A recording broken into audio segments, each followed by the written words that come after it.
Good morning friends and welcome back to the channel Kavya की दुनिया। कैसे हैं आप सभी? आई होप आप सब स्वस्थ होंगे, मस्त होंगे। तो जी सैटरडे का दिन है और ये मॉर्निंग का टाइम है।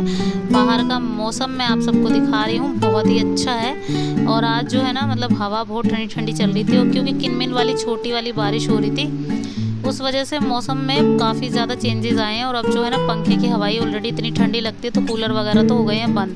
तो यहाँ पे देखिए छतें जो ना हो रही हैं गीली क्योंकि थोड़ी थोड़ी सी बारिश हो रही थी और बहुत ज़्यादा ठंडी हवा भी चल रही थी। तो यहाँ पे टाइम हो रहा है 6:40। अभी मैं जस्ट उठी थी। उसके बाद बाहर का व्यू आप सबको दिखाने के बाद आ जाती हूँ किचन में।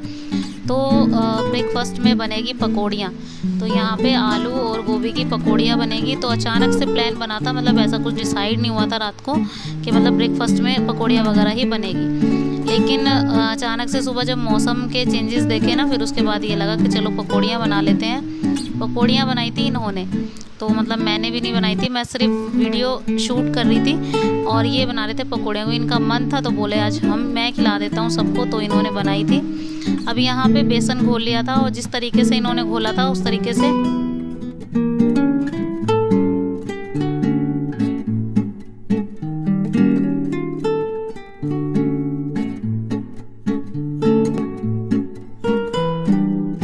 तो जी हो गया है चाय नाश्ता रेडी। और अभी जो है ना आलू की और गोभी की दोनों की पकौड़ियाँ रेडी हो गई थी। और सच बताऊँ तो अच्छी बनी थी पकौड़ियाँ, बहुत ही ज़्यादा टेस्टी बनी थी।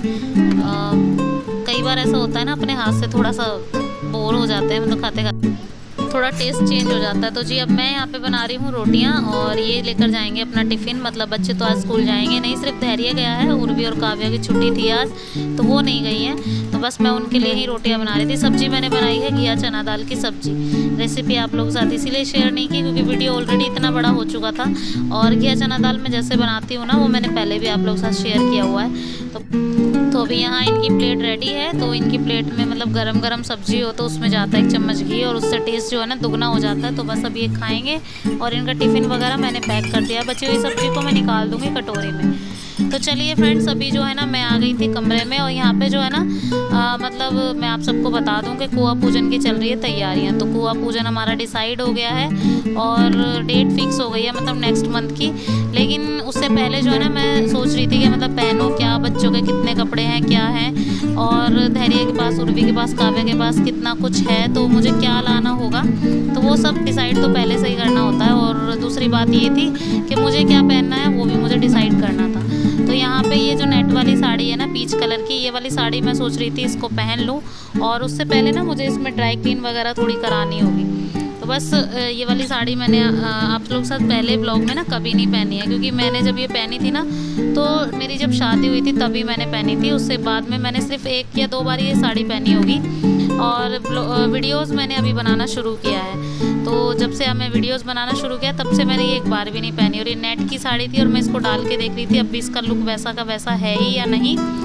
लेकिन मुझे अच्छी लगी तो मैंने सोचा कि अब इसको पहन लेती हूँ। तो इससे पहले या तो चरक या ड्राई क्लीन कुछ एक तो इस पर कराना होगा तभी इसकी चमक जो है ना वापस आएगी, अदरवाइज़ फिर ये पहन ही नहीं जाएगी इसी वजह से। तो ये 2 साड़ियाँ मैंने निकाली थी, एक ये मैरून कलर की और एक ये पीच कलर की। तो दोनों में से मुझे ये पीच कलर ज़्यादा बेटर लगा।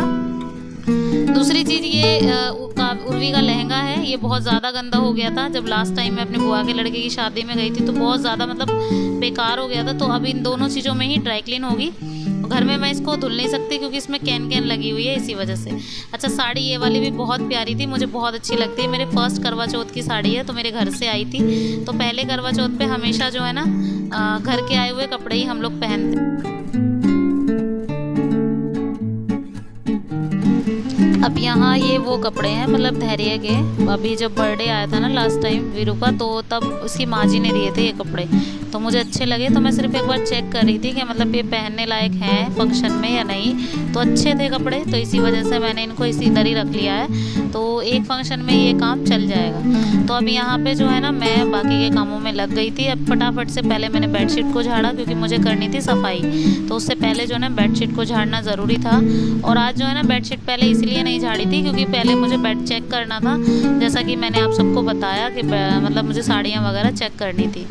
तो जी साड़ियाँ वगैरह डिसाइड तो हो गई हैं कि पहनना क्या है, लेकिन ऐसा कुछ नहीं है कि एंड टाइम पे मतलब डिसीज़न जो है ना मतलब हट भी सकता है। ऐसा कुछ नहीं है कि बिल्कुल कंफर्म ही है कि मुझे यही पहनना है। तो यहाँ पे जो है ना मैं झाड़ू लगा रही, तो मुझे ये लगा कि मेरी डायरी में से ना कुछ फाड़ के फेंक दिया, तो मुझे यही लगा था कि किसी का नाप या मेज़रमेंट वगैरह तो है नहीं इसमें, तो इसी वजह से ना मैंने इसको ऐसे ही रख दिया। मैं चेक कर रही थी, कई बार ऐसा होता है ना कोई सूट पहुंचा देता है और फिर बोलता है मेज़रमेंट आपके पास है लिखा हुआ, तो आप उससे से सिल देना। तो बस मैं काफ़ी लोगों के मेज़रमेंट में रखती हूँ जो मेरे परमानेंट कस्टमर।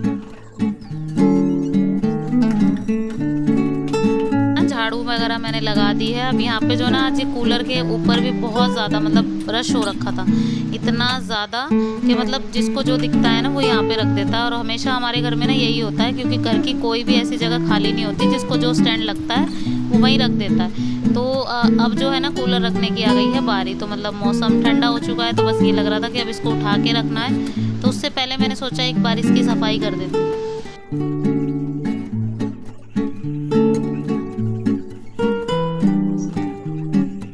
और पानी तो हमने इसका ऑलरेडी निकाल दिया है, क्योंकि कई बार चलाना होता है तो सिर्फ हम ऐसा करते हैं कि बगैर पानी का ही चला लेते हैं। तो जी ये इतना सामान जो है ना हमें मिला है कूलर के ऊपर से। अब इसमें से काफ़ी वेस्टेज चीज़ें थी जो मैंने फेंक दी आज, और कुछ एक्सपायर्ड दवाई वगैरह भी थी जो मतलब ऐसे कैसे रखी हुई थी। ये जो मिठाई का डब्बा था ना, इसमें मैं पहले फर्स्ट एड बॉक्स बना के रखती थी इसको, तो इसमें काफ़ी सारी चीज़ें थी, तो मैंने आज सारी निकाल दी। और मेरे साथ हमेशा यही होता है, जैसे कई बार मैं रख के चीज़ें भूल जाती हूँ ना, तो उससे काफ़ी ज़्यादा मुझे ही नुकसान होता है, क्योंकि बाद में मेरे लिए ही काम बढ़ता है।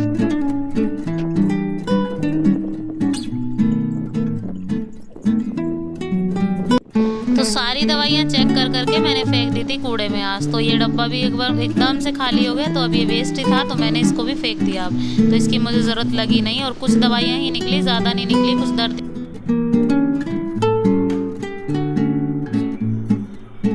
सो फ्रेंड्स अभी हो गया है दोपहर का टाइम, करीब 3:30 के आसपास का टाइम हो रखा है, और चाय वगैरह मैंने पी ली है, बच्चे गए हैं ट्यूशन। और यहाँ पे ये जो मलाई है ना मैंने 2 दिन से जमा के रखी हुई थी, तो मतलब एक दिन तो ये बगैर खट्टे गई, मतलब कोई दही वगैरह थी नहीं, वैसे ही रख दी, और मैं भूल भी गई इसमें दही डालना। तो कल शाम को ही ना मैंने इसमें दही डाली थोड़ी सी, और ये अच्छे से जम गई। अब जो है ना दोपहर के 3 बज गए, 3:30 करीब, तो मैं यहाँ पे जो है ना मैं निकालने लग गई थी घी। तो यहाँ पे जो है ना घी जैसे ही मैंने 1-2 बार ग्राइंडर घुमाया, उसके बाद से तुरंत ही घी बाहर आ गया था। और फिर उसके बाद मैंने थोड़ा सा ठंडा पानी मतलब डाल दिया इसमें, क्योंकि मैंने इसको रूम पर टेम्परेचर पे बहुत देर पहले ही निकाल के रख दिया था फ्रिज से, मतलब क्योंकि अगर फ्रिज में रहता तो फिर ठंडा पानी काम नहीं करता है, फिर तो गर्म पानी डालना होता है। तो अभी नॉर्मल था और इसका मतलब ठंडापन निकल गया था, तो इसीलिए ना अभी ठंडा पानी इसमें काम कर रहा था, और ठंडा पानी डालते जा रही थी तो घी जो है ना ऑलरेडी निकल के आ रहा था। तो कई बार ये होता है कि जैसे मैं फ्रिज से निकाल के डायरेक्टली ही घी निकालती हूँ ना, तो नहीं निकल पाता, उससे बहुत ज़्यादा प्रॉब्लम होती है। पहले गर्म पानी डालो फिर ठंडा डालो, तो बहुत ज़्यादा मतलब काम फैल जाता है। लेकिन आज जो है ना ऐसा नहीं हुआ, तो ठंडा पानी जैसे ही डाला और उसके बाद जो है ना तुरंत घी बाहर आ गया। और अभी देखिए छाछ से है ना ये बाहर भी आ गया है घी। तो जी मैंने सारी छाछ निकाल दी है इसकी, और अभी मैं ऐसे करती जा रही थी ना इसको इकट्ठा, तो जितनी भी एक्स्ट्रा छाछ थी वो सारी निकल गई। तो अब ये एक घी मैंने पहले निकाल के रखा हुआ था, करीब 1 हफ्ता हो गया इसको भी, तो मैंने दोनों घी को ना एक साथ डाल के रख दिया है भगोने में। तो अब मैं ना सारा गर्म करके एक साथ ही रखूँगी, क्योंकि अब की बार ना मैंने खुद ही ये मतलब डिसाइड किया था कि मैं 2 बार का घी इकट्ठा करूँगी, तब जाके मैं इसको निकालूंगी। तो कुछ एक्स्ट्रा निकल ही जाएगा, क्योंकि थोड़ा एक बार का घी में इतना घी नहीं निकल पाता है। तो जी यहाँ पे ना चिकने बर्तन इतने हो गए कि मतलब धो दोगे ना, मेरी तो मतलब हालत ही ख़राब हो गई। जितने मतलब घी के बर्तन थे ना वो नहीं धुल पा रहे थे, तो साबुन उनमें एक्स्ट्रा लगाया जा रहा था। और कई बार ऐसा होता है जब हम चिकने बर्तन धोते हैं ना घी वगैरह के, तो ये जो स्क्रबर होता है ना ये भी काम नहीं करता बहुत ज़्यादा चिकने बर्तनों पे, तो बिल्कुल भी।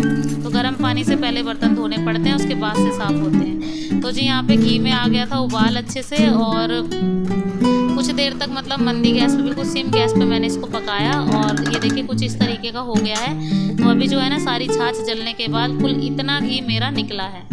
तो टाइम हो गया बहुत ज़्यादा, क्योंकि ये वाला प्रोसीजर बहुत लंबा बैठ जाता है, वो इसीलिए क्योंकि घी पकने में लेता है अपना टाइम। तो यहाँ पे अब मैं इस घी को छान के रख दूँगी इस डब्बी में। मेरे पास फ़िलहाल ये डब्बी खाली थी और जो घी वाला मेरा बर्तन है ना उसमें ऑलरेडी घी है, क्योंकि मैंने ना मंगवा लिया था दुकान से।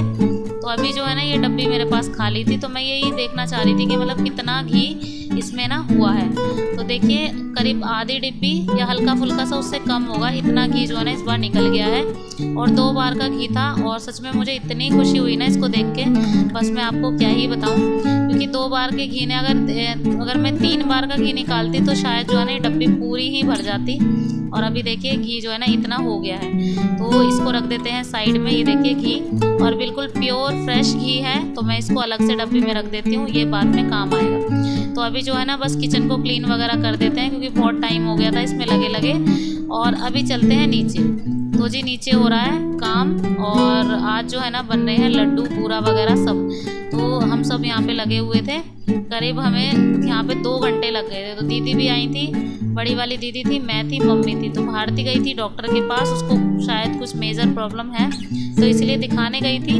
और कोमल जो है ना लेटी हुई थी, वो तो उठ नहीं सकती अभी उसको कुल ही 10 दिन हुए हैं। तो बस हम सब यहाँ पे लगे हुए थे और उसके लिए मतलब हमारे यहाँ पे तो सांदा बोलते हैं, सांदा जैसे बूरा लड्डू वगैरह हम लोग बनाते हैं ना वो, तो वही सब बन रहा था इसके लिए। तो नॉर्मल वालों के लिए थोड़ा सा जल्दी बन जाता है, लेकिन सिजेरियन में तो बहुत ज़्यादा दिक्कत होती है। सिजेरियन में ये सब चीज़ें नहीं खाई जाती। तो जी लड्डू और बूरा दोनों चीज़ें बनाई जा रही हैं। तो यहाँ पे बूरा मम्मी ने रेडी कर दी थी और लड्डू जो है ना हमने बांधे हैं, मतलब मैंने और मम्मी नहीं। दीदी चली गई थी, उनको खाना बनाना था बच्चों के लिए, तो इसी वजह से तो मैंने और मम्मी ने सारा काम जो है ना कर दिया था ख़त्म। तो यहाँ पे लड्डू कुछ इस तरह से बाइंड हुए हैं और बहुत अच्छे से बंधे हैं लड्डू। और मतलब थक गए, मतलब ये लगा लो कि 2-3 घंटे हमें इसमें लग गए थे, लेकिन प्रोसीजर सब सेम वही था जो मैंने जन्माष्टमी पे आप लोगों के साथ शेयर किया था, उससे अलग कुछ नहीं था। बूरा और लड्डू सेम बिल्कुल प्रोसीजर से बनते हैं। सो फ्रेंड्स आज का व्लॉग भी यहीं तक एंड करते हैं। सो फ्रेंड्स कैसा लगा आपको आज का वीडियो? पसंद आया हो ना तो प्लीज़ किसी भी वजह से तो लाइक ज़रूर कीजिएगा, शेयर कीजिएगा, सब्सक्राइब कीजिएगा चैनल को, बेल आइकन दबाना प्लीज़ मत भूलिएगा। मिलती हूँ नेक्स्ट वीडियो में। Till then bye bye and take care.